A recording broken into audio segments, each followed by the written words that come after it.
जीजा जी। का हो बाहरे कमाए जाता रहा? कमाई ना तो खैबू का घेवड़ा। घरे बैठ के खाला, अब बाहरे कैसे कमाईबा हो? अच्छा तो तू खिएबू बैठा के हमके। अरे सुना सुनावा। सुना सुनावा। करिया हो जाइबा हो, करिया हो जाइबा, घर से निकर जनी बहरिया रजऊ करिया हो जाइबा।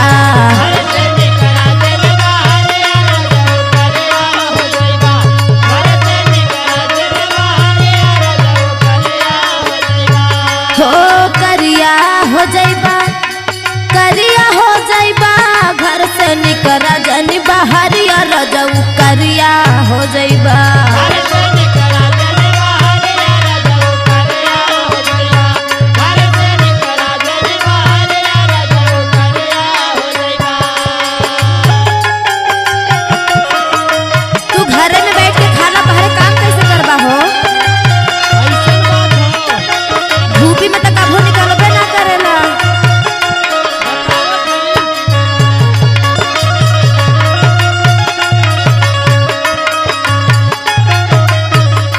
सुना सुनावा।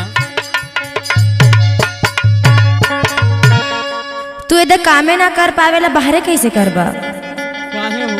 सुना रहनी हारी हरदम तो हर ओठ लगा के लाली, मन के हमारे भावे लसैया तोहरे सूरत खाली।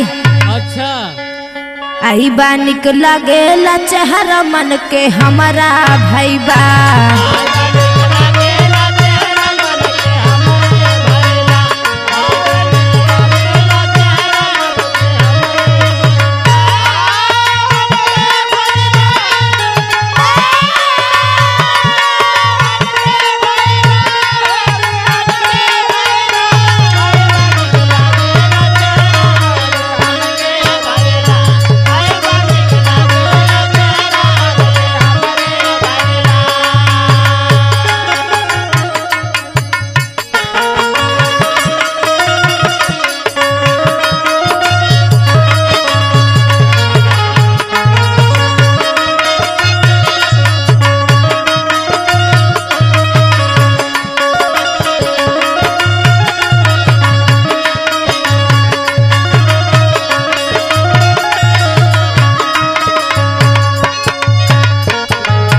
अच्छा तो है जो ने घरा में रहत हो।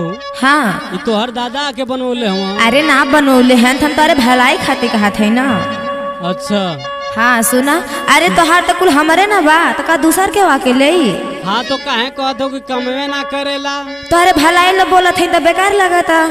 अच्छा सुना सुनावा। एसी में सैया बैठ के बाहर आ जाइबा जब तू कामे, गोरा चेहरा झूला सजाई जाइबा जब तू घामे। अच्छा ये बात बा। हाँ बड़ी नीक बात कहता रू। काहे ना तोहरा भलाई ला बोलत है हो। सुना सुनावा। कहे अनमिका सुना संत माजा कतहु पाइबा।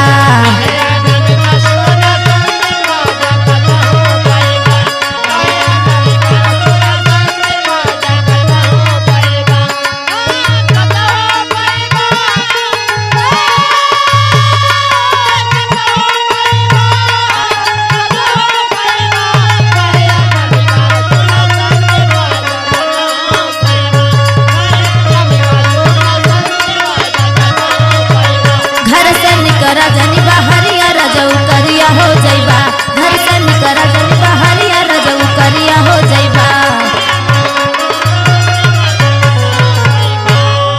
तारा भलाई ला बोलत है मान जाता ठीक।